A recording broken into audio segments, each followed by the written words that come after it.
Welcome to the Piston Fanatic. I'm your host, Dave Dalton, and I'm excited to share my passion and perspective of our Detroit Pistons as we go on this fantastic voyage together. I've been a diehard Piston fan since the days of Dave Bing and Bob Lanier. I've also been the varsity basketball coach of a very successful program. Please subscribe and like. Cade Cunningham, first time All-Star, baby. Yes, sir. So this is a big thrill. I know all of you are excited. I know that Piston fans, his teammates are excited. We've all been hoping for this. There's lots of talk even before the season started. Can Cade be an All-Star? And of course, he never could. He didn't get Rookie of the Year because our team was so bad, and he didn't even get consideration. And even though I think he was just as good as Scotty Barnes had this really good team that he was on, so he got it. But anyway, regardless, Cade got voted in by the coaches. So in the for the All-Star starters, they go by 50% of the vote was from the fans, 25% was from the players, 25% was from the media. So for the reserves, the next 7 players, they were voted only by their conference coaches. So only the Eastern Conference coaches voted for the Eastern Conference reserves, and they picked our guy Cade Cunningham. And I can tell you when they started announcing it, and then started out with Jaylen Brown, and I didn't know whether he was going to make it or not. He was kind of on the fence, I thought. He hasn't had as good a year as usually. Then Siakam, who tore us up last night, he wasn't even in the top 10 when they did the voting, like I said, for the starters, when the voting by the combination of 50% by the fans and 25% by the players and 25% from the media. Siakam wasn't even in the top 10. So, and then he made it, but you can't argue with that. Then I got really nervous when they announced Darius Garland from Cleveland got picked, because that's one more guard, and then they announced Cade. But it was really cool that Ernie and Chuck, and Charles Barkley and Shaq and Kenny, they got the most excited when they announced Cade, I think, than anybody else. And then Evan Mobley made it, and Damian Lillard, and Tyler Hero. So you look at their stats, and Cade's are as good or better than any of them. Lillard averaged 25 points just like Cade, but he averages less assists by 2, less rebounds by 2, and he's shooting about the same percentages. And Lillard and Mitchell, even who's starting, is averaging less points, 23 points, and 4.5 assists and 4.5 rebounds, and 44%, 40. So Cade's done as well or better than he has. The two of the big ones that were the snubs, the guards that made us worry and stress whether Cade would get picked or not, were Lamelo Ball, who has been hurt. He's only played in about 29 games, I think. So I think that might have played into it. But I think the coaches, he averages 29 points a game and 7.5 assists and 5.4 rebounds, but he's shooting 42% from the floor and 33% on threes. And he takes a lot of bad shots, and he's just chucking, and he doesn't play good defense. He fouls all the time. His coach wouldn't even have him out on the court a lot of the time. So anyway, Cade Cunningham, All-Star. First All-Star we've had since Blake Griffin. So it's really cool that our guy Cade is an All-Star. I can't wait till the All-Star Cade bobblehead gets made. And, it's been a thing this year, has really unfolded just like it had to have. But we couldn't have dreamed that the Pistons would do this well. So, you got to give credit to everybody in the organization. You got to give credit to JB. You got to give credit to the teammates. And that if we wouldn't have this record, obviously Cade has played out of his mind all year, and so he deserves it. But he could have been just as good if we didn't have Beasley, for example. Well, his assist total his average would be probably at least 2 assists less a game if we didn't have Beasley. But he just has had a terrific year, and the Pistons got all the attention. Before, we never got mentioned, and I talk about this in a lot of my podcasts, how Pistons never get talked about, and then all the momentum build. And I even don't like it sometimes that there are certain narratives that go around that everybody starts regurgitating what everybody else says on every podcast. I listen to all these different podcasts, and all these different people have their opinions, and then they kind of copy everybody's opinion. So there's stretches where everybody says how bad Duran is and how good Stu is, and then they say, or take any other player in the league. But yeah, it's exciting. There's lots of good players that don't make it. Halliburton didn't make it, yay! But Jalen Green didn't make it, and Cade did, so that was really cool. But Booker didn't make it, and like I said, Lamelo and Trae Young, he's been an all-star, but he's averaging less points than usually, shooting less, but he's 22.9, 11.7 assists, which leads the NBA. Cade's third in the NBA, and Cade's 14th in scoring in the NBA, but out of both conferences. So anyway, he's Trae is shooting 40%, 40, not 41, 40% from the floor and 35% on threes. So, he's been, not very efficient and stuff, but yeah, there's just a lot of guys. And I will say this about Cade. I'm going to talk about it more. I'm going to do another podcast about it where who would you take over Cade in the league if you had to pick a player for the next 10 years? And there's some players, and I think I might have mentioned this before. A buddy of mine mentioned it, Anthony Edwards. He is a great player. He made it as an all-star reserve. He is undeniable. He's one of the leading three-point shooters, one of the top scorers in the league. But he's gotten fined like 5 different times for doing stupid stuff. He says, "I don't like to pass the ball." I mean, he comes out publicly and says this goofy stuff, and he's just not consistently a leader.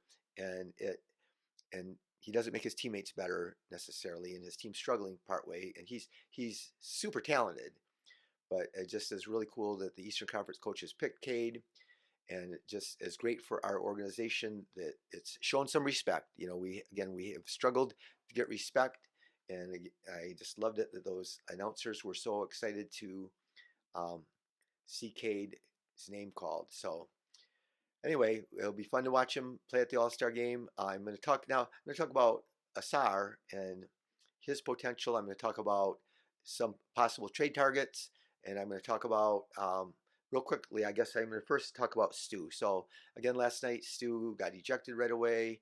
He pushes too much. He does things that are unnecessarily too much. He is the heart and soul of our team. Everybody loves him, but he has to get things under control. He can't just keep doing this and getting technicals and getting ejected, or everybody's watching him. All the refs, you can't tell me that the NBA league office doesn't say to the refs, keep an eye on Isaiah Stewart, especially coming into this game. You knew they were going to be watching because he said stuff, and he's done stuff before. But I just wanted to say this though. I've gone to Piston games, I've gone to practices, and I with open practices where there's kids. There's two guys that stand out as being the nicest to people, and that's and take time to sign autographs and interact with fans, and that's Isaiah Stewart and Cade Cunningham. And those two, I mean, all our guys, we got a bunch of great guys that take time and do stuff.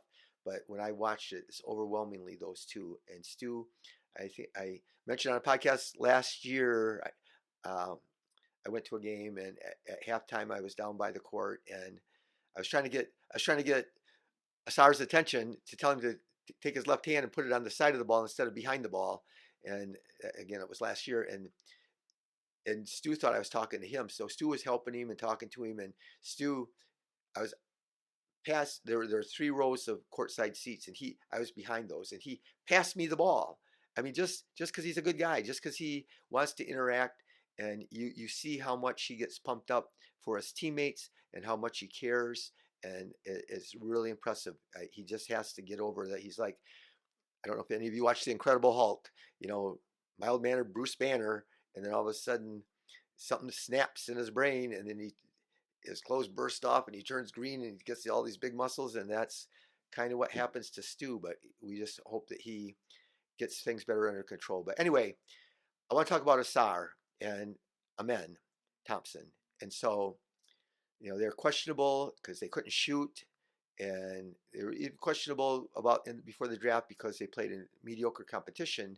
But we needed shooters. We needed shooters desperately, and so I wanted Cam Whitmore, and Cam Whitmore is shooting really well in the NBA, and he would have been as far as shooting. But these guys do everything else so well, and so what's happened with maybe Amen's better. A lot of people would say Amen's just better, but last year as rookies, Ausar took the league by storm.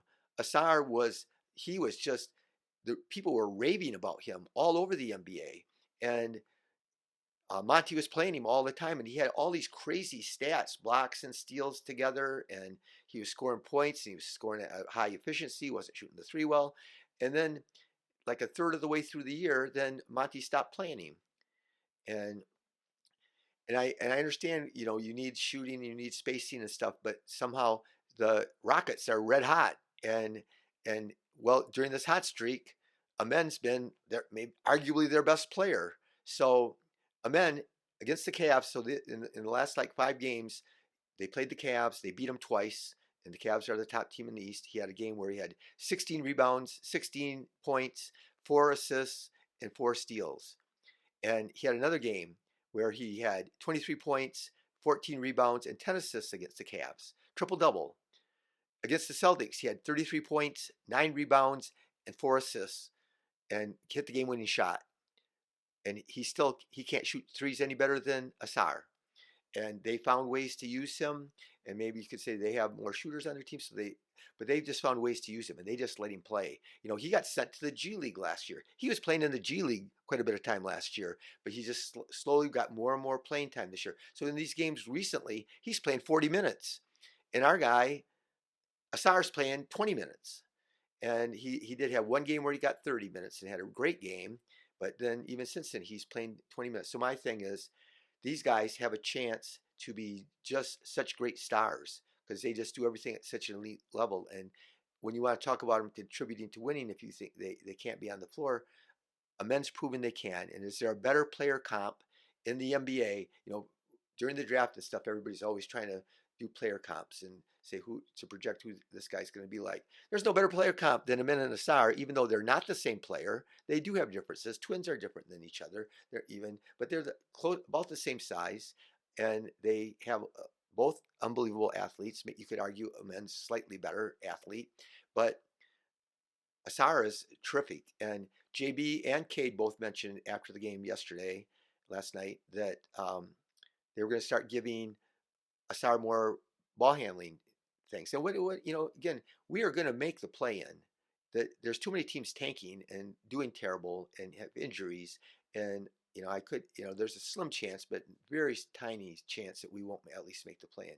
So we still, we're not ready to, if we make the playoffs, I don't think we're going to make the 6th seed. Sorry, I just don't think so. And like I talked last night, there's just lots of ups and downs. We have a really young team, but a really good team, and we need to let Ausar grow, just like the Rockets have just let Amen. They find out they're a better team with him on the court, and I think we're going to find out if he gets more consistent minutes. And everybody has up and down games. Our veterans have crappy games all the time, and they still play 37 minutes. And I mean, they've had a lot of good games. So we wouldn't be where we at without the veterans. So don't just get me wrong about that. But I'm still saying they don't get their minutes cut. And Holland gets his minutes cut down if they don't think he's playing good. But I just still think that they need to take away some minutes from guys. But Ausar has a chance to be a huge difference maker in this league, and just like Amen. And I'm thinking that if you had all the NBA teams, all 30 teams, and they got to pick who would you could pick anybody on all the NBA rosters that you could have for the next 10 years. Who would you want? And right now, I know Ausar wouldn't be picked that high, but Amen would be picked really high. And I just really believe, again, if you just look at what Ausar did last year, and things are really difficult. We can't imagine, we just see guys out there when they play and we know they're out and stuff. But, as this season, as a second-year player, Ausar missed all the training camp. He missed all the preseason. He missed the first how many games? I didn't think he was hardly ever going to get to play, and he's finally got to play. And they had restrictions, so I mean it's not all the coach's fault that he hasn't played, because they're want to gradually ramp up. But he's to the point now. He said, "I'm ready to play 30 minutes a game," and so I just hope that they play him. And I hope that I think that he gets a chance to grow, and I'm so confident that he is going to be just a terrific player. His shot is flat, but his form is way better. His positioning of his hands is way better. His follow through, his snap down, his index finger pointing straight through him is way better.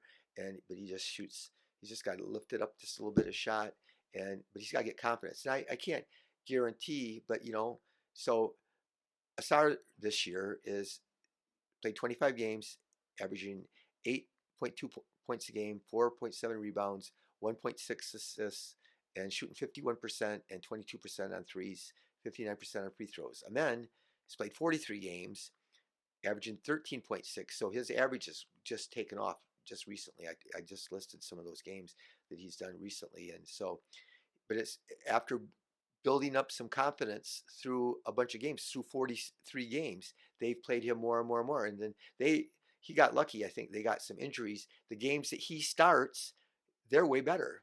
And I do give JB credit. He plugged Ausar right into the starting lineup, but there's still times where he goes long stretches without playing. And so, but Amen averaged 13 points a game, which again, he's playing almost double the minutes, 8.1 rebounds, 2.7 assists, and he's shooting 56% and 25% on threes. So he's shooting 3% more on threes than Ausar. And Ausar, I really have a lot of faith because we have Fred Vinson, our shooting coach, and it's going to make a big difference. But yeah, Ausar's averaging 1.5. I should have looked up this per 36 stats, but Ausar's averaging one and a half steals and 0.4 blocks. But he's playing again 20 minutes a game. He's averaged this year, and Amen's averaged quite a bit better on. He's averaged like over a block a game and like 1.4 steals a game, and Ausar can do the same thing, and they both can lock up players. They just both make a lot of things happen. They just even get loose balls and things. So yeah, Amen's averaging 1.4 steals and 1.1 blocks. Yeah, I just found it on my script, but yeah, I just am thrilled with those guys. I'm excited to see what the future holds for them. I like their attitude and the way they go about things, and I love the fact that they care about winning. They care about sharing the ball. They care about playing defense. They care, and then to be freak athletes, to be able to do the things that they do, and they have really great instincts. But anyway, congratulations to Cade. Congratulations to all you Piston fans. Real quick, I'm going to talk about few players that we still could trade for. People have talked about, a lot of people like Day'Ron Sharpe. He's a 6'11", 23-year-old guy that plays for the Nets, and he's averaging 7.7 points, 6.3 rebounds, 1.4 assists, 48% from the floor, which isn't good for a big guy, really. And he's shooting 14% on threes, so that was a big thing. But I think he's a free agent at the end of this year. So if we end up looking for another big guy, but I mean, we can't even find playing time for Paul Reed, who is, when he plays, he does amazingly well. So anyway, the Zach LaVine thing is still interesting, but Zach, he's 30 years old, so he's got 3 more years potentially left on his contract, which I'm sure he has a player option for the 3rd year. So he's got 43 million this year, 46 million next year, and then 49 million player option for the following year. So that's what we're concerned about, is tying ourselves to all that money. He is injury prone. He's had an all-star type year. If he has better stats than a bunch of guys that are starting in the all-star game. He's more efficient than Cade, and then he's been incredible this year. And he just he's playing on a losing team, and so there's just that stigma around him.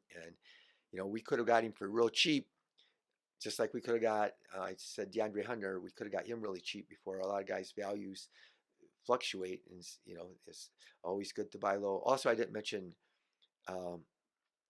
Franz or Paulo didn't make it, but they didn't make it because they haven't played enough games, because they both would have probably made it if they had played more. So that's an interesting thing.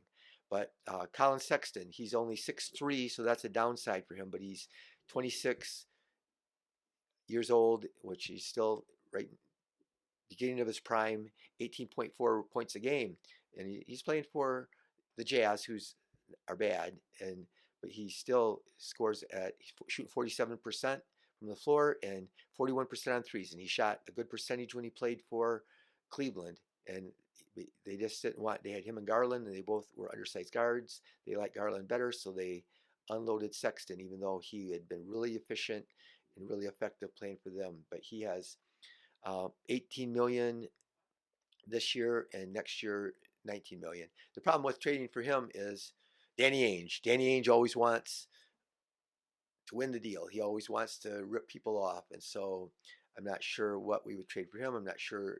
I think Zach LaVine is too valuable right now. I mean, we would, speculate if we would trade Fontecchio and Hardaway, and then we would have to give them some first round draft pick, or I don't know what they would want exactly, but I don't know. We'll see. We'll see what happens, because a lot of guys end up finding they're not getting the deals that they want. But yeah, the trade deadline is February 6th. It's just this next week. So it's coming, but it's going to be exciting. It's going to be fun to watch the All-Star game. I think Cade's going to play really well in the All-Star game. I don't think he's going to shoot that much, but I think he's going to have fun passing the ball to those guys. And again, it's a great thing for Deuce, our Deuce, number 2. He is something for us to be proud of, and something as a person, as a player, and as an All-Star. So thank you for listening. Be the reason that somebody feels cared for and loved. And go Pistons, and go Cade Cunningham.